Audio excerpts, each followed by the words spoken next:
गोलू जी कहत रहे मान हमारा के भैया कहत रहे उनका के गोलू जी। अरे चाहतिया बाकी सबका सोझा भैया रौरा ना सुनी गोलू जी गाना के माध्यम से जब रउआ इस बात कहल जातनी तो हमें ही से मन शेयर ना करेला बोली और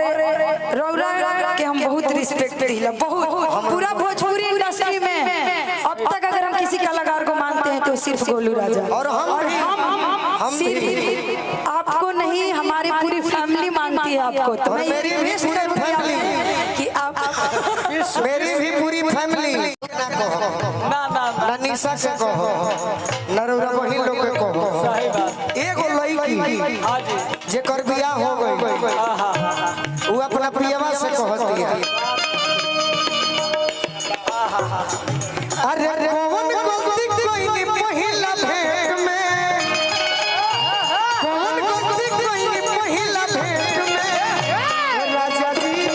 तोरा होता पेट में अरे मजा नहीं मिले चॉकलेट में मजा नहीं मिले चॉकलेट में राजा जी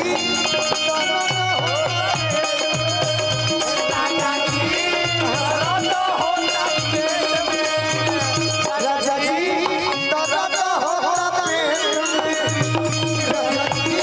दर्द होता पेट में राजा जी दर्द होता पेट में राजा जी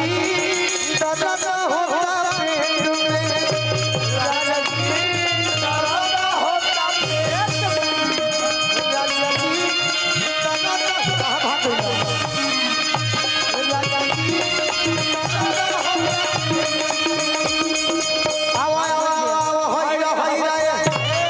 चलिए जा का परेशान जदी रौरा के लेखे न कहले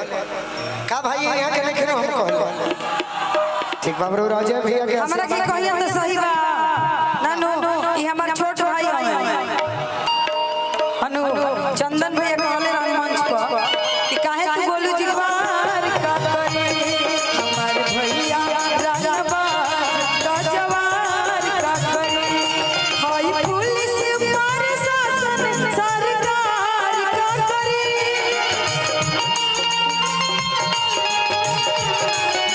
हाय पुलिस प्रशासन सरकार का करे हमारे भैया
कहीं केहू के कही चाहे होने पर उठल बड़ो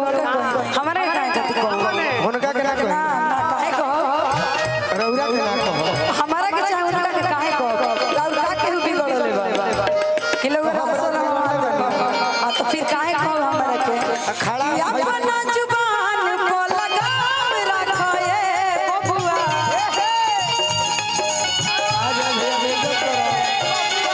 अपना जुबान को लगाम रखो ए बबुआ है अपना दुकान